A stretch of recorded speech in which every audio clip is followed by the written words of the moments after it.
ಸ್ನೇಹಿತರ ನಮಸ್ಕಾರ. Big boss ಮನೆಯಲ್ಲಿ ಮಾಜಿ ಸ್ಪರ್ಧಿಗಳ ಆರ್ಭಟ ಜೋರಾಗಿದೆ.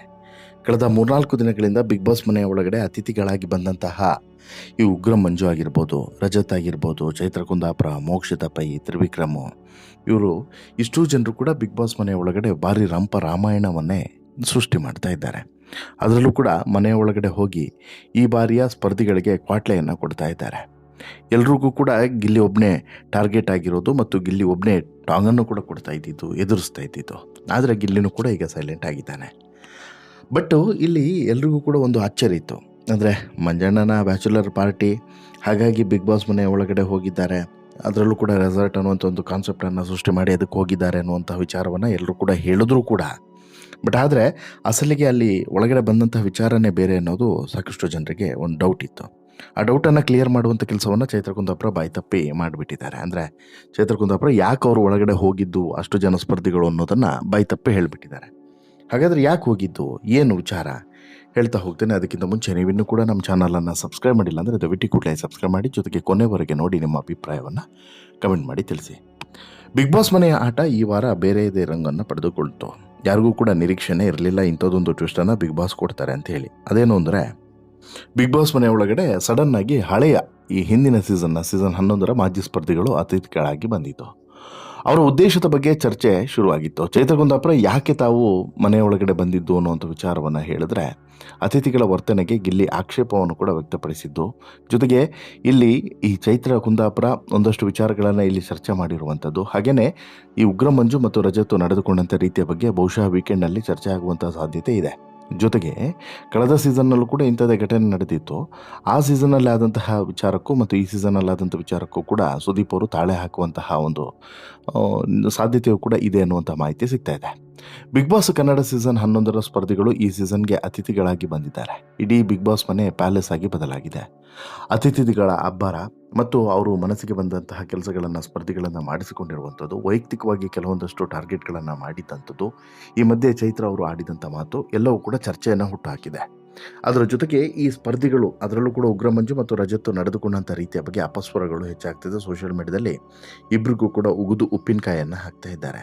ಸಹಜವಾಗಿ ಗಿಲ್ಲಿಯನ್ನು ಅಷ್ಟು ವೈಯಕ್ತಿಕವಾಗಿ ಟಾರ್ಗೆಟ್ ಮಾಡಿದಂತಹ ಈ ಉಗ್ರ ಮಂಜು ಬಗ್ಗೆ ಒಂದು ಕೆಟ್ಟ ಅಭಿಪ್ರಾಯಗಳು ವ್ಯಕ್ತವಾಗ್ತಿದ್ದಾವೆ.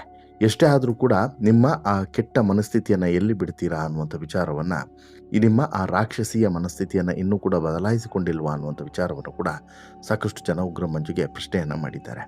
ಟಾಸ್ಕ್ ಆಗಿರ್ಬೋದು ಅಥವಾ ಏನೇ ಒಂದು ಟಾಸ್ಕನ್ನು ಕೊಟ್ಟಿರಬಹುದು, ಬಟ್ ಅದಕ್ಕೊಂದು ಇತಿಮಿತಿಗಳಿರಬೇಕು.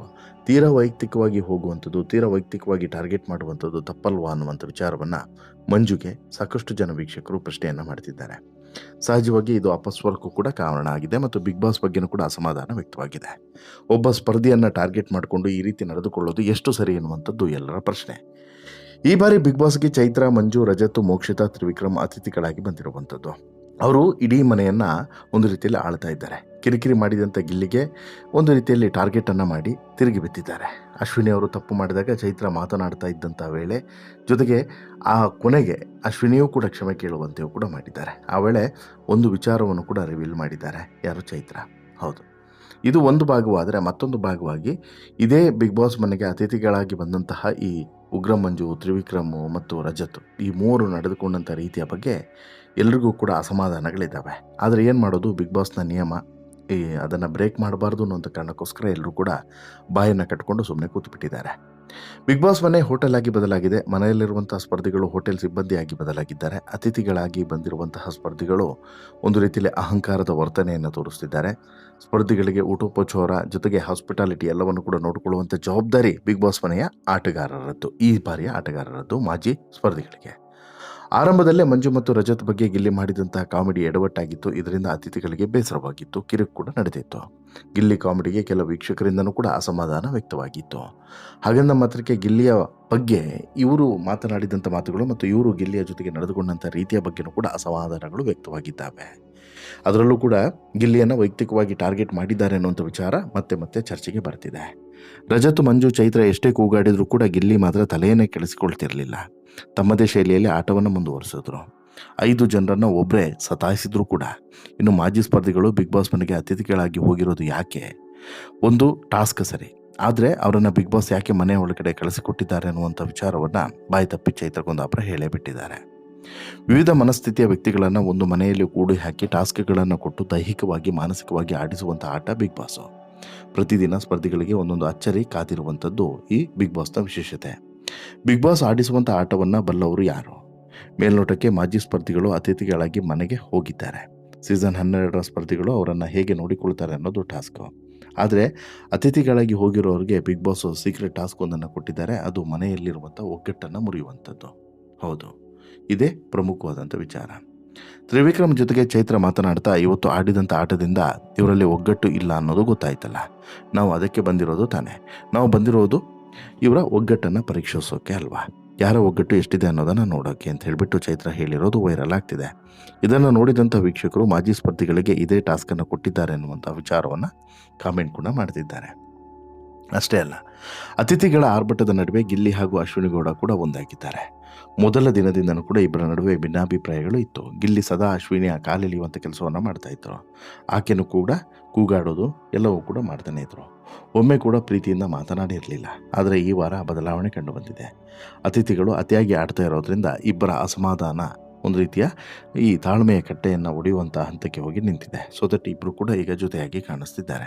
ಅತಿಥಿಗಳು ಗರಂ ಆಗಿದ್ದರಿಂದ ಮನೆ ಮಂದಿ ಗಿಲ್ಲಿ ವಿರುದ್ಧ ತಿರುಗಿ ಬಿದ್ದಿದ್ರು. ಹಾಗಾಗಿ ಗಿಲ್ಲಿ ಕೊಂಚ ಸೈಲೆಂಟ್ ಆಗಿದ್ದಾನೆ. ಇದು ಅಶ್ವಿನಿ ಇಷ್ಟವಾಗಲಿಲ್ಲ. ಗಿಲ್ಲಿಯನ್ನು ಕರೆದು ಸಮಾಧಾನ ಮಾಡುವಂಥ ಪ್ರಯತ್ನವನ್ನು ಮಾಡಿದ್ದಾರೆ. ಕೂಲಾಗಿರು, ಏನಾದರೂ ಹಿಂಸೆ ಅನಿಸಿದ್ರೆ ಕೂಗು, ನಾನು ಕೂಡ ಬರ್ತೀನಿ ಅಂತೇಳ್ಬಿಟ್ಟು ಸಮಾಧಾನ ಮಾಡಿರುವಂತಹ ಅಶ್ವಿನಿಯ ವಿಡಿಯೋ ಕೂಡ ಸಿಕ್ಕಾಪಟ್ಟೆ ವೈರಲ್ ಆಗಿದೆ. ಅಶ್ವಿನಿ ನಡೆ ವೀಕ್ಷಕರು ಕೂಡ ಅಚ್ಚರಿ ಮೂಡಿಸಿದೆ.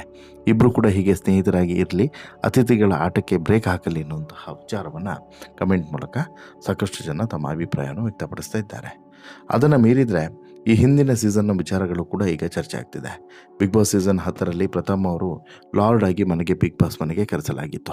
ಆ ವೇಳೆ ಅವರು ತಮಗೆ ಬೇಕಾದಂಥ ಸ್ಪರ್ಧಿಗಳನ್ನು ನಡೆಸಿಕೊಂಡಂಥ ರೀತಿಯ ಬಗ್ಗೆಯೂ ಕೂಡ ಇತ್ತು. ಅಲ್ಲಿ ತಮಗೆ ಒಂದು ವೇಳೆ ಅದು ಸರಿ ಅನ್ನಿಸ್ಲಿಲ್ಲ ಅಂತ ಹೇಳಿದ್ರೆ ವಿರೋಧಿಸಬೇಕಾಗಿತ್ತು ಅನ್ನೋಂಥ ಅರ್ಥದಲ್ಲಿ ಸುದೀಪ್ ಮಾತನಾಡಿದರು.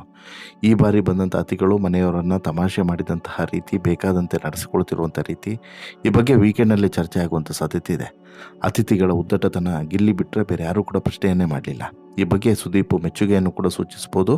ಗಿಲ್ಲಿಗೆ ಒಂದಷ್ಟು ಬುದ್ಧಿಮಾತುಗಳನ್ನು ಕೂಡ ಹೇಳಬಹುದು ಅನ್ನುವಂಥ ವಿಚಾರವೂ ಕೂಡ ಸತ್ಯ. ಬಟ್ ಒಂದಂತೂ ಕ್ಲಿಯರಾಗಿ ತಿಳ್ಕೊಳ್ಳಿ, ನಿಮ್ಮಲ್ಲಿ ಒಗ್ಗಟ್ಟಿಲ್ಲ, ನಿಮ್ಮಲ್ಲಿ ಎಷ್ಟು ಒಗ್ಗಟ್ಟಿದೆ ಅನ್ನೋದನ್ನು ಪರೀಕ್ಷೆ ಮಾಡೋದಕ್ಕೆ ಅಂತಲೇ ನಾವು ಬಂದಿರೋದು ಅನ್ನುವಂಥ ವಿಚಾರವನ್ನು ಇಲ್ಲಿ ಹೇಳ್ತಾರೆ, ಮಾಡ್ತಾರೆ ಅಂತ ಹೇಳಿದ್ರೆ ಬಹುಶಃ ನೀವೇ ಇಮ್ಯಾಜಿನ್ ಮಾಡ್ಕೊಳ್ಳಿ ಎಷ್ಟು ಟೈಮ್ ಎಲ್ಲರೂ ಕೂಡ ಇರಬಹುದು, ಎಷ್ಟು ಟೈಮ್ ನಮ್ಮದೆಲ್ಲ ಆಯಸ್ಸು ಈ ಭೂಮಿಯ ಮೇಲೆ ಇರಬಹುದು ಅನ್ನೋದನ್ನು ನೀವು ಜಸ್ಟು ಇಮ್ಯಾಜಿನ್ ಮಾಡ್ಕೊಳ್ಳಿ.